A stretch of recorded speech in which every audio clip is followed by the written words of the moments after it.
पे ब्रेक लगा बाजीराव, तेरी कुंडली मेरे हाथ में है।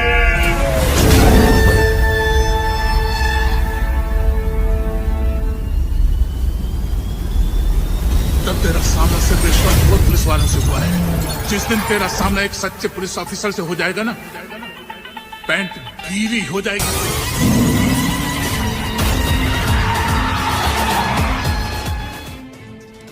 लोगों का बिजनेस चलना मुश्किल नहीं है, मुश्किल है तो उस बिजनेस को इस कंपेटिटिव दुनिया में बनाए रखना।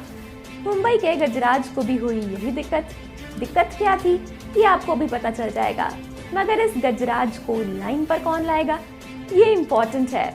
हमारे सिंघम एक बार फिर सही का साथ देते हुए इस गजराज को उसकी जगह दिखाएंगे। आइए जानते हैं कि आखिर गजराज है कौन और उसने क्या किया था। गजराज किसी जमाने में खाने के लिए भी पैसा नहीं इकट्ठा कर पाता था और ये बात उसने खुद लोगों को बताई है। गजराज विले पार्ले में आज 6 चाय स्टॉल्स का मालिक है। चाय के स्टॉल्स है तो क्या हुआ, उसका टर्नओवर ना लाखों में है। गजराज ने वैसे तो शुरुआत चाय के ठेले पर चाय सर्व करते करते की थी, मगर अब वो इस बॉल गेम का हीरो था। उसने अपने मालिक से धीरे धीरे कर सारा कुछ सीख लिया और एक स्टॉल खड़ा कर लिया था। उसके चाय आसपास के हॉस्पिटल्स में, पुलिस स्टेशंस में, कॉलेजेस में फेमस थी, मगर अब शायद उसके सर पर सक्सेस चढ़ने लगा था।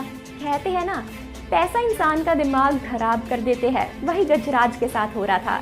और ऐसे ही गजराज को सबक सिखाते दिख सकते हैं हमारे सिंघम। हुआ यूं कि गजराज के 6 स्टॉल्स थे विले पार्ले मुंबई में और वो अब 7वां स्टॉल डालना चाहता था। ये स्टॉल जस्ट एक हॉस्पिटल के बाहर डाला जा रहा था, क्योंकि उसके हिसाब से लोग हॉस्पिटल के बाहर आकर बहुत चाय पीते हैं तो उसका धंधा और भी बढ़ता। मगर हॉस्पिटल वालों को इससे दिक्कत थी। उसका एक कारण ये था कि अगर गजराज चाय के स्टॉल वहाँ डाल देता है तो अंदर पेशेंट्स को लाने में एम्बुलेंस को दिक्कत होती है। लोग चाय के स्टॉल पर खड़े रहते हैं, जिसकी वजह से कुछ लोगों की जान को खतरा भी हो सकता था।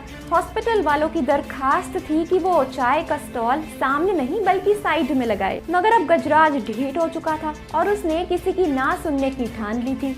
बस जब हॉस्पिटल वालों ने उसे प्यार से कहा था तब वो माना नहीं, तो उन्होंने उसे वार्निंग दी कि वो पुलिस बुला लेंगे। तब गजराज ने जोर से चिल्लाकर कह दिया, बुला लो जिसे बुलाना है, मैं नहीं डरता। अब इसके बाद क्या होगा शायद ये आप समझ ही गए होंगे। विले पार्ले के इंस्पेक्टर ने बस फिर ठान ली कि वो गजराज के साथ बैठकर चाय पियेंगे। उन्होंने गजराज के सभी स्टॉल्स कुछ दिनों के लिए बंद करवा दिए थे, क्योंकि वहाँ के वर्कर्स को उन्होंने अंदर करने की वार्निंग दे दी थी, तो वो सब डर कर काम पर आ नहीं रहे थे।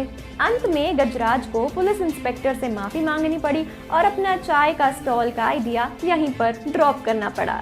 तो बस ऐसा ही कुछ सिंघम 3 में हमें देखने को मिल सकता है। चल दोस्तों, आपको ये वीडियो कैसी लगी हमें कमेंट्स में ज़रूर बताएं।